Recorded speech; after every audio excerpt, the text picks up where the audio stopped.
Welcome to Raider Sports Radio NFL Edition. We have a special guest here today. You may remember him from a couple episodes ago. Brandon Sevrens is joining me today. Unfortunately, Marcus could not make it, but Brandon is a huge NFL fan as well, so we'll get into a good amount of NFL content today. Let's just dive right into it. Today, the filming of this right now, maybe not the upload date, but the current filming of this is taking place on the first day of the Combine. I usually watch a little bit of the Combine. Do you ever watch any of the Combine at all? Usually on the quarterbacks because everything else is just kind of flat and boring. You don't watch any of the 40s for receivers? I can just watch the highlights on SportsCenter. That's just being real here. Yeah, the 40s for receivers are kind of fun. I like watching the 40 yards for the offensive linemen because you'll catch the occasional stumble, the occasional face plant during the 40 when they're giving it their all. That's the kind of NFL content I really enjoy. The person I'll start off that I'm looking for in the Combine this year, I want to see how fast Henry Ruggs runs his 40 because he's drawn a lot of comparisons to Tyreek Hill. He's got incredible speed. His route running isn't as great, but he's got incredible speed. I want to see how he does. Brandon, is there anyone you're looking for in the Combine, specifically quarterbacks, I guess, because that's all you watch? I really want to look towards Tua. I want to see how well he can throw the football with his hip injury. I don't think he got cleared, did he? He did the medical thing, but I don't know if he's going to throw. And also, I want to throw some of the lower guys, like Jordan Love from Utah State. Yes, from Utah State. I want to see his accuracy. Yeah. I want to see his arm strength. I want to see how consistent he is because he could really be a big draft riser. Yeah, my idea, Jordan Love for Utah State. Personally, I have him going to the Pittsburgh Steelers, and here's why. Of course, they need a replacement for Mason Rudolph, and once Big Ben retires, you can have Love learn under Big Ben, get a little better. You don't have to use an early pick on him because I don't think he'll go early. So you can develop Love for a while. The one problem that I have with him is his decision-making. He's got all the physical tools, but his decision-making is awful. So I'd like to see how he does there. I want to see if we'll get a new record this year. Do you think we'll see a new record at all? For any competition within the thing. So 40. I don't think we'll see the 40. I don't think it's kind of hard to tell because the Combine's kind of just. Yeah. You haven't really seen a lot of these guys do these events specifically. You just have seen them like game tape. So it's just kind of up in the air. It all depends on who might surprise you and just come out of nowhere. Because last year DK Metcalf kind of came out of nowhere. Yeah, really boosted his stock. Because he was good at Ole Miss. He wasn't like anybody's first round pick, and he didn't end up being a first round pick. But he was good at Ole Miss, and people thought he had route running struggles and all that. But he came for the Combine last year. I don't remember what he ran, but I think it was a 4.3, something like that. He benched an insane amount for a wide receiver. All of his physical attributes were good, so hopefully we see another DK Metcalf type player come out of this draft where they're just physically exciting to watch, because those players that are just physical specimens that you enjoy watching, like I love watching DK Metcalf,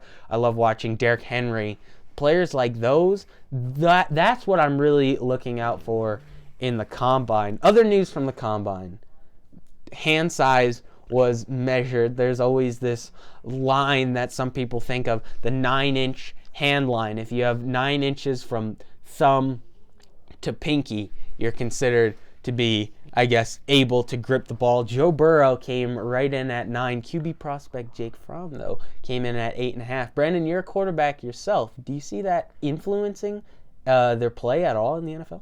Well, with Burrow, he's just really, really good. He's got great athleticism. His throwing talent is unbelievable. You saw it in college and national championship and under pressure, unbelievable. But with Fromm, he's a big body at 6'4", and I think that's going to help him. He's got a lot of tools, but he's going to be a project. I don't really think the hand size is going to affect him too much. He's not going to be able to be Stafford, slinging sidearms by holding the ball like that. But he is going to be a solid backup quarterback, nice and big in the pocket, strong arm, and if he can get his accuracy a little bit better, I think he'll be fine with the 8.5-inch hand size. Yeah, I think Jake Fromm, I don't see him doing much in the NFL, and don't play this back once he may be doing good. Who knows? But I mean, I don't see him having enough special in him to be good at the NFL. I think Jake from State Farm. Oh, Jake from State Farm. He's going to surprise people. I really liked watching him at Georgia. I watched a QB1 documentary on him on Netflix. Yep. And I just think that he's just a people's person. He seems to be a people's person for sure. What do you think about the Jalen Hurts a couple days ago? He said he will not be switching positions in the NFL. Do you think he could make a Lamar Jackson type splash? No, he's going to be a bust. Bust, really? Jalen Hurts is going to be a bust. Really? He's not good enough. What round do you think he'll go? Just like how Lamar Jackson was a one-hit wonder, in my opinion. Oh, come on. You can't believe that. I can, because let me explain. We're going to go off the combine. We're going to get a little. Let me just explain this to you real quick. Okay. Lamar Jackson, right? Mm-hmm. All he can do is run. He's still very inaccurate throwing the football. He is completely inconsistent. He had 33 passing touchdowns. He had 33 passing touchdowns, did he not? Yeah, he did. So once people figure out that his running attack, because people had to defend both, so they left it open in the secondary. Once people figure out how to stop his rushing attack, he's going to be completely just flat. I'm going the Ravens are going to be like 8-8 this year, and Lamar Jackson is just going to he's going to completely fall off. And that's a hot take right there. That's just what I believe. I think he's really going to fall off, and yikes. I think he's going to get passed with fellow younger QBs like Deshaun Watson. Yeah. Also, I think Drew Lock is going to boost. I think Drew Lock might have a better season than Lamar Jackson, which that's another hot take. So we'll get into that a little bit later in our Broncos section of the podcast. But yeah, no, that's a hot take. Moving back to the combine, Jalen Hurts personally, I think I'd have to agree with you. I think he'll be a bust, and there's just one reason. Lamar Jackson, not only is he like a shifty runner and a fast runner, he's a smart runner. Jalen Hurts, he's a smart runner too, but he's not as fast as Lamar Jackson. When he's out there on the field, he doesn't look as shifty as Lamar Jackson. And it seems like he likes to hit a little more, like run into his targets. And I don't think that'll last. I think that'll wear out on his body. And personally, I do think Jalen Hurts will end up as a backup quarterback, kind of maybe even take like a RG3 kind of thing. They'll put him in on some plays for running, but besides that, think more XFL. XFL. Think more Jalen Hurts XFL. That's basically what I'm seeing here. Could see him go to the Tampa Bay Vipers? I don't really know. I follow the Roughnecks, Houston Roughnecks, PJ Walker, because I'm from Houston. So that's who I just decided to cheer for. And I just think Jalen Hurts is going to end up somewhere in the XFL because I don't think he's good enough to play in the NFL. Oh, all right. Hopefully he goes to my DC Defenders. Anyway, moving on from that, Tom Brady discussion. There was some buzz around the combine this morning. A couple articles came out about the buzz that Tom Brady, some people are saying there's no way he returns. There hasn't been any contact or any reach outs from the New England Patriots to Tom Brady, but it looks like other teams have already begun talking with Tom Brady. Brandon, where do you see Tom Brady going? Well, I think he's going to go to the LA Chargers. Now, I think it makes perfect sense. They're going to have a big new fancy stadium.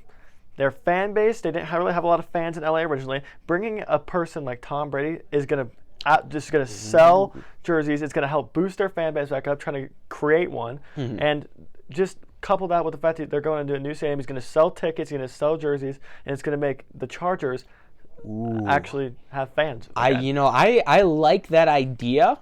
Personally, though, I see Tom Brady going to the Raiders for a couple of reasons. This hype kind of started a couple weeks ago when they saw Tom Brady talking with Mark Davis, the owner of the Raiders, at a UFC event, and then the hype has kind of built and built and built. And here's why I think Tom Brady will go to the Raiders, all right? Just like you said, new stadium. The Raiders have a new stadium as well, but not only do they have a new stadium, they have a new home.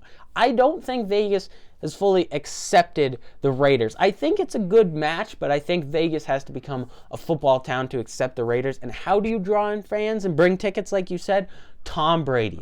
And I think the Raiders, they have enough cap space to do it. They have a young, talented team. If they can draft a good wide receiver and then go after Tom Brady, that could be one of the biggest quarterback receiver running. But the free agency is before the draft. That's true. But if they can promise him they can get a good receiver. Does Giselle and does Tom Brady want to bring kids to Vegas? That's right. That's right. But they want to go to Vegas. that's true. I mean, there's some issues that you got to look at with that. I don't think Tom Brady would mind bringing his kids to Vegas if the paycheck is right. Wouldn't you think? Do you think there's any chance he can come back to New England? No, I don't think there's any chance he'll come back to New England, and here's why. Robert Kraft has basically given the keys to the ship to Bill Belichick. And what Bill Belichick, I believe, wants to do is say, hey, we're going to have to pay him a lot of money if he comes back. There won't be a lot of time. So this is my time to prove if I just get an okay quarterback, but I take him a long way. This is my time to prove that I am the GOAT coach, which he already is, but that I was the reason that Tom Brady was winning all the Super Bowls and not Tom Brady himself. So I don't think Tom Brady will return, but the jury is still out to where he goes. Phillip Rivers, another free agent quarterback. I think a report came out yesterday, actually, that the best landing spot, or most likely landing spot for Phillip Rivers would be the Colts. I don't see that. I do. You do? I do. Explain why. Jacoby Brissett is not a franchise quarterback. Mm-hmm. He never was. He looked better with the Patriots because he got Bill Belichick, so he just makes everyone look better than they actually are, even Tom Brady. Mm-hmm. Yeah. Which is awesome. That's true. Yeah. And I just think that the Colts are he's just not going to, he's below average, and the Colts are really going to be searching for someone that could bring them back into the playoffs. And I think the Colts' plan, right? Mm-hmm. They want to bring in a veteran like Phillip, 2 years, right? Yeah. Give him for 2 years, and then Phillip's going to retire. They want to draft a quarterback either this year or next year. Yeah. Sit behind Rivers. Develop learn from under Rivers. Uh-huh. And then they'll just be able to, once Rivers retires, they'll just be able to work a new young quarterback in. Mm-hmm. He'll already have learned from one of the best veteran QBs in the NFL. Mm-hmm. I like that. I'd say adding to that plan, I think someone who could become potentially the next Phillip Rivers, if you put Justin Herbert in that position, Justin Herbert's decision-making is pretty good. If he can learn under Phillip Rivers, develop under Phillip Rivers, and then you have Justin Herbert, if T.Y. Hilton is healthy at that time, mix him in with that system and gradually transition to Justin Herbert after that 2-year period. I mean, that would be something that would really work for the Colts with a defense that's really stepping up. Darius Leonard, he's been excellent. Anthony Walker. I mean, guys like those, if that defense steps up, I could see the Colts being back in the playoffs in the next 3-4 years. Not the Texans have anything to say about it. Oh, that's true. That's true. The Texans are going to be a Super Bowl team in the next 3 years. See, Brandon's coming with the hot takes today. Switching over now, we have a little Broncos segment on this show. We are a Denver-based podcast, so we always have to cover the Broncos. So Drew Lock was just announced by John Elway as the future of the franchise for the Broncos. I think you like this, Brandon. I just want to hear more. I do like Drew Lock as the future quarterback of the Broncos. Mm-hmm. He went 4-1 in 5 games, considering they were I don't know, they were bad. Very. They were 3-7, I think, with Flacco. Yes, they were. I think he's got a lot of upside. He's only played 5 career games. I think a whole year, a whole offseason with first team reps, a whole year to knowing he's the guy. I think the Broncos 2 years back in the playoffs. Yeah, I mean, honestly, I could see that. If the defense had a little bit of an off year, if they can consistently keep doing what they've been used to doing, that defense that we saw in Super Bowl 50, if they can get back to that level, having that 1-2 punch of Von Miller and Bradley Chubb, and then they can add another receiver on offense, so you have Courtland Sutton, and then on the other side, you have whatever receiver you add in either free agency or the draft. They need one. They do need one. Tim Patrick is not good enough to be the number 2 receiver. Definitely Emmanuel not. Sanders gone. They have to do a receiver number 15. Yeah, and then you have Drew Lock under center, and then you have Phillip Lindsay in the backfield. And Royce Freeman. You have the option of Royce Freeman. The only thing they'd be missing then is an offensive line. offensive tackles, especially. Specifically offensive tackles. Garrett yes. Bowles, Ben, I think he's been a bust so far. Mm-hmm. I don't know if they're going to give him another shot. I don't know if they're going to pick up his option. Mm-hmm. They're still debating it. I think if they do, this is going to be his last chance to prove that he can. Yeah, for sure. Because those penalties all year long, so many holding calls from Garrett Bowles, just shooting him in the foot game after game after game. His production has not been good. Like you said, I think this is his last chance. Who would you like to see the Broncos go out and get in either free agency or the draft at that wide receiver position?